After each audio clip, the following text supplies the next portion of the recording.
नलिन काकी, जैसे आप नारायण की भक्ति करते ऐसी भक्ति को और कोई नहीं करता। हम केवल इतना चाहते कि आप अपने भगवान के लिए भजन कर और भगवान और भक्त का मिलन हो। किंतु मेरे प्रभु ऐसा नहीं चाहते। मेरे प्रभु ने मुझे त्याग दिया। प्रभु कभी अपने भक्तों को नहीं त्यागते, वो बस कभी कभी उनकी परीक्षा लेते हैं।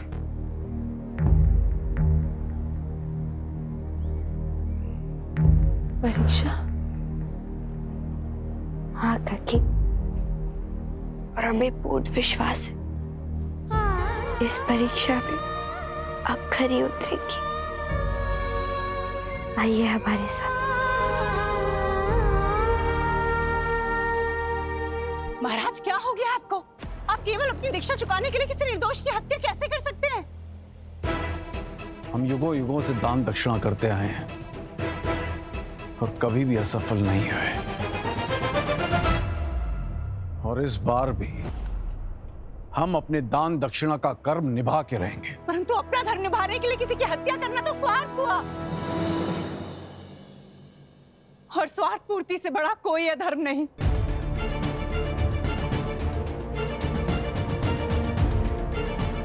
धर्म के मार्ग में बाधाएं तो आती ही रहती हैं देवी। बाधाओं के भय से धर्म के मार्ग से पीछे नहीं हटते, अन्यथा ये संसार अधर्म का घर बन जाएगा। इसीलिए चाहे कुछ भी हो जाए, हम अपना धर्म और कर्म कदापि नहीं त्यागेंगे। महाराज,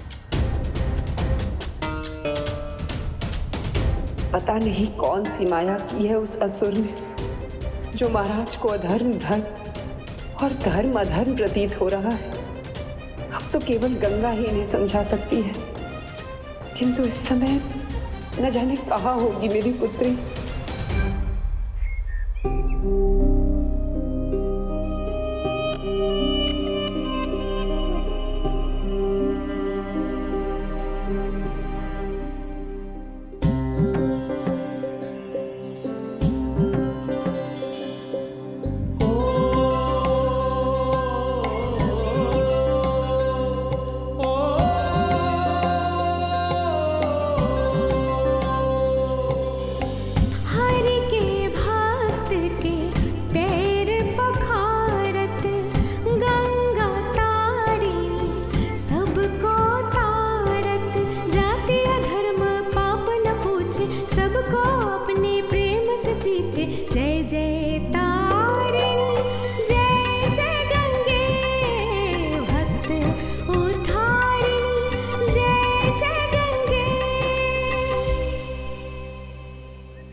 मुझे तो अपने गांव वालों ने ही त्याग दिया, तुम मुझे क्यों स्वीकार कर रही हो?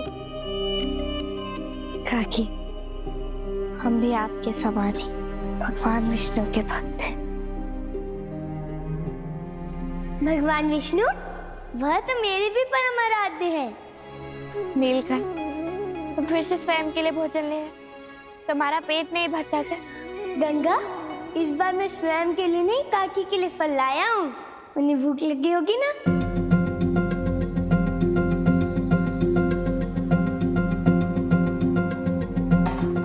तुम पर भी हमारी संगत का ही प्रभाव पड़ रहा है। दो।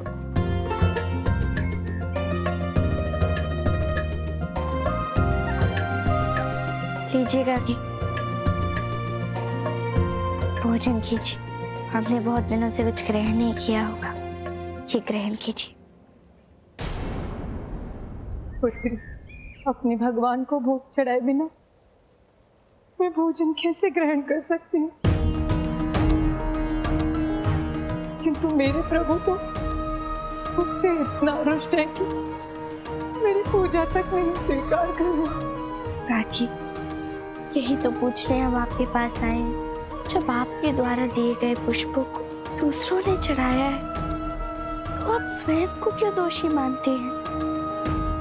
हाँ, और ये भी तो हो सकता है कि उनके अपराधों के कारण ही पुष्प और प्रतिमा काली पड़ गई हो। ये सत्य नहीं है। सारा अपराध मेरा है। मैं दोषी हूँ। मेरे प्रभु मुझसे रुष्ट है मुझसे। तो आप ये इतने विश्वास के साथ कैसे कह सकती हैं? क्योंकि पुत्री, जब गांव वालों ने मेरे अपराध के कारण मुझे गांव से निकाल दिया, तो मैं अंतिम बार अपने प्रभु के दर्शन करने गई। उनसे पूछने गई कि मुझे किस अपराध के लिए इतना बड़ा दंड दिया जा रहा है। प्रभु, पूरा गांव कहता है कि मैं अपराधी हूँ, किंतु प्रभु, आपकी भक्ति के अतिरिक्त मैंने कोई अपराध नहीं किया। प्रभु, कोई अपराध नहीं किया। गांव वाले कहते आपको मेरे पुष्प स्वीकार नहीं, किंतु प्रभु मैं ये नहीं समझ पा रही हूँ। इसलिए गांव वालों की दृष्टि से बचकर मैं आपके पास आई हूँ। प्रभु, यदि मुझसे कोई भूल हो गई तो मुझे क्षमा कर दीजिए। प्रभु, क्षमा कर दीजिए। प्रभु, कोई भी दंड सह सकती हूँ, किंतु आपकी भक्ति से दूर नहीं रह सकती। प्रभु, नहीं रह सकती। इसलिए प्रभु,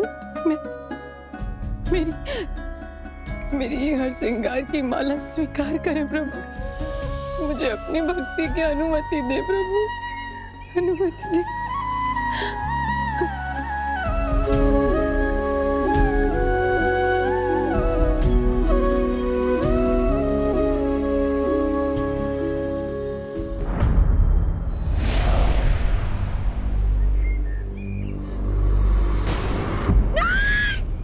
अरे लगता है वो चंडालनी पुनः मंदिर में प्रवेश कर गई है।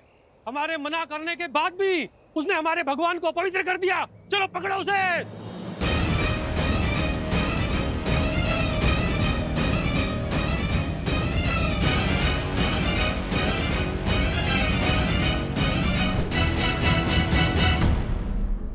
किंतु मैंने स्वयं देखा कि मेरी भक्ति से प्रभु क्रोधित तो उठे और उस क्रोध में प्रभु की प्रतिमा जलने लगी, उसमें आग लग गई। उस दिन गांव वालों ने मेरे इस उद्यान को जला दिया और मंदिर के द्वार पर ताला लगा दिया ताकि मैं मंदिर में कभी प्रवेश न कर पाऊं। और उस दिन से सब लोग मुझे मालन से चंडालनी बुलाने लगे।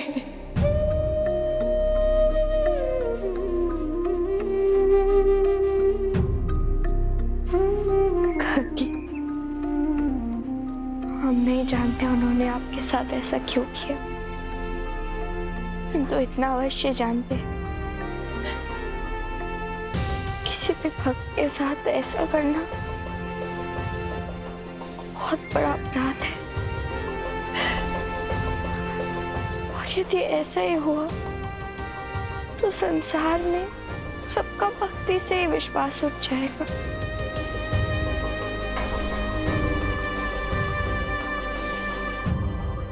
इसलिए हम ये प्रण लेते हैं कि जब तक भगवान विष्णु मालिन काकी की पूजा और भक्ति स्वीकार नहीं करेंगे तब तक हम यहाँ से कहीं नहीं जाएंगे।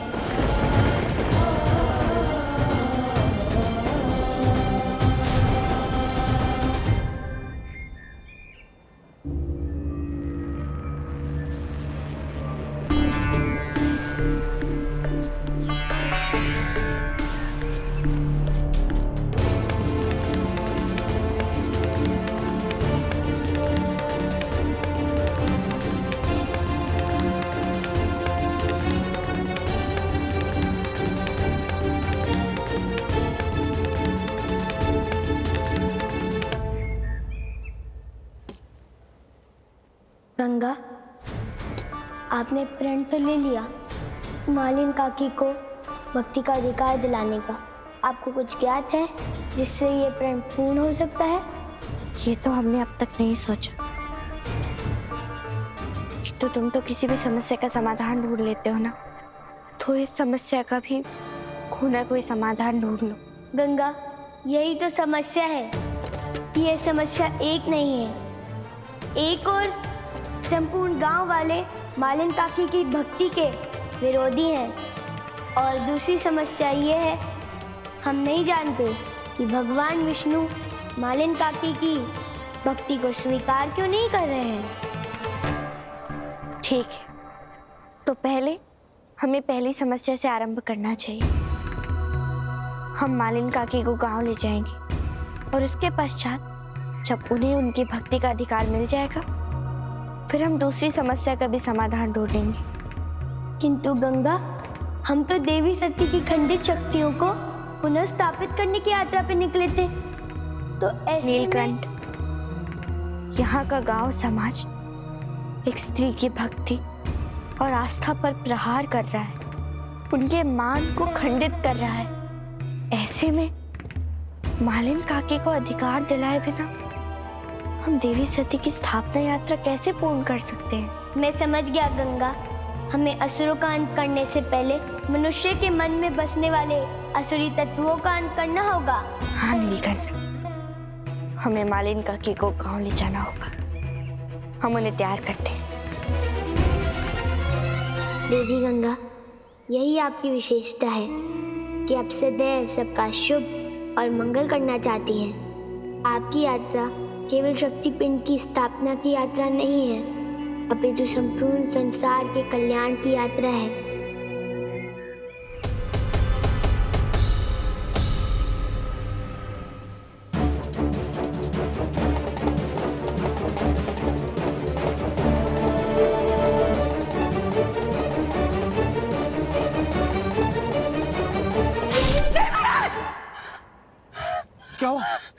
क्या हुआ महारानी? क्या हुआ? महाराज, हम स्वप्न देख रहे थे और हमने स्वप्न में देखा कि आपने एक बालक का सर उसके धड़ से अलग कर दिया। महारानी, आप पुरोहित जी की दक्षिणा से कुछ अधिक ही चिंतित हो रही हैं, इसलिए दिन में भी ऐसे स्वप्न देख रही हैं। किंतु आप चिंता ना करें,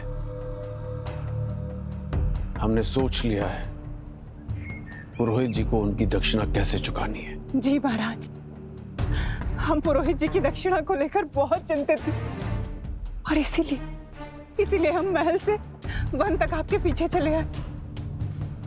महाराज, मुझे वचन दीजिए महाराज कि आप किसी बालक का हित नहीं करेंगे।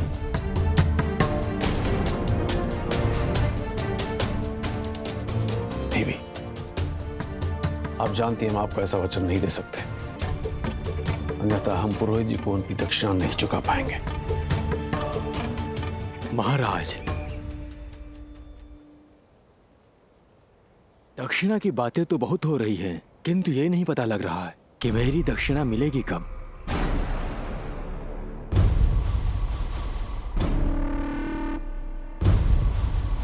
पुरोहित जी, हम यहाँ आपकी दक्षिणा के लिए ही आए हैं। आप चिंतित ना हो, आज संध्या तक आपको आपकी दक्षिणा अवश्य मिल जाएगी।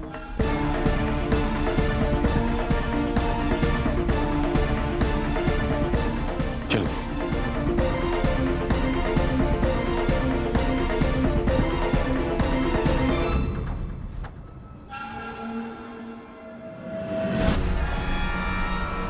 अर्थात आज संध्या तक तुम्हारे हाथ अधर्म के रक्त से रंगे होंगे।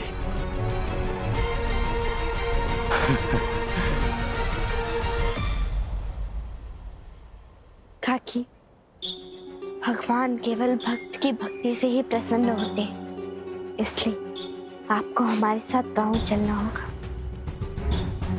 और भगवान विष्णु के मंदिर में ही उनकी आराधना करनी होगी। ये तुम क्या कह रही हो पुत्री?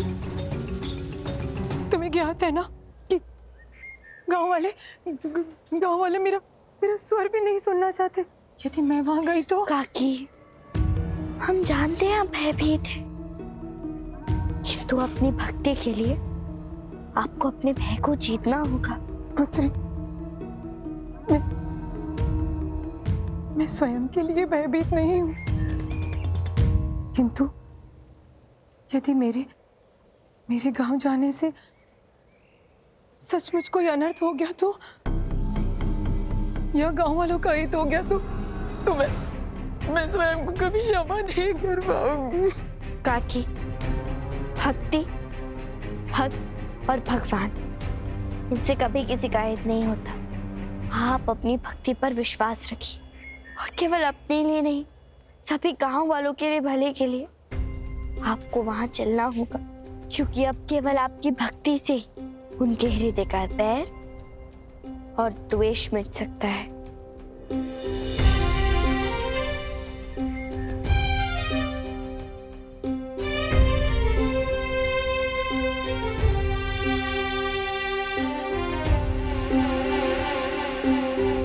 उचित है गंगा, मैं तुम्हारे साथ अवश्य चलूंगी। भले मेरा जीवन संकट में पड़ जाए, पर मुझे अपनी और अपने गांव वालों की भक्ति की रक्षा करनी ही होगी। ठीक है, अब एक क्षण भी विलंब करना अनुचित है। चलिए।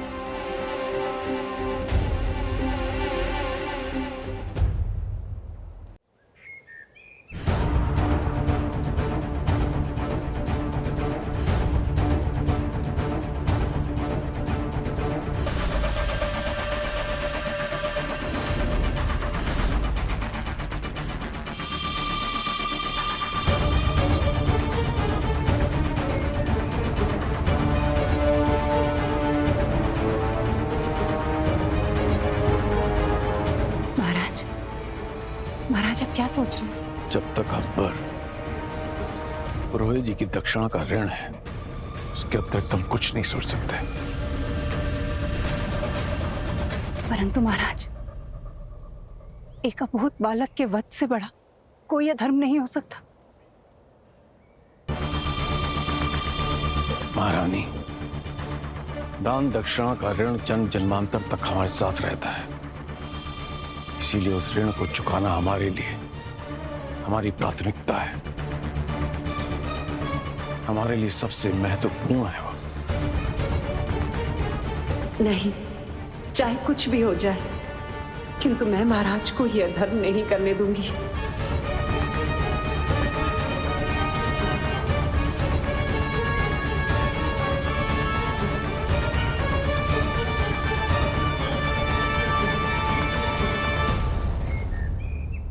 डरो नहीं बालक, यहाँ बोलो, क्या बोलना चाहते हो? आपके पास तो तलवार है, क्या आप कहीं के राजा हैं? थे, अब नहीं हूं। क्या मैं एक बार आपकी तलवार देख सकता हूँ?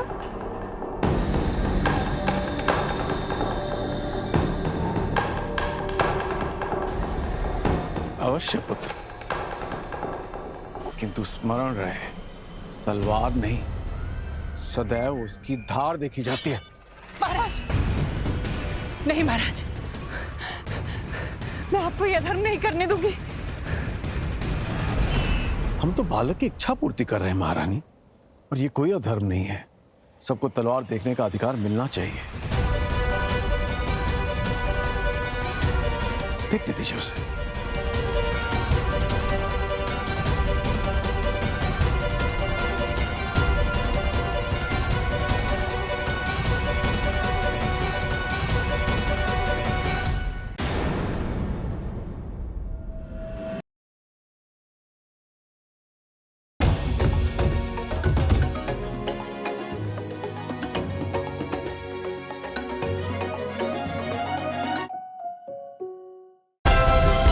Like, share, subscribe and click on the bell icon to never miss an update from Ishara.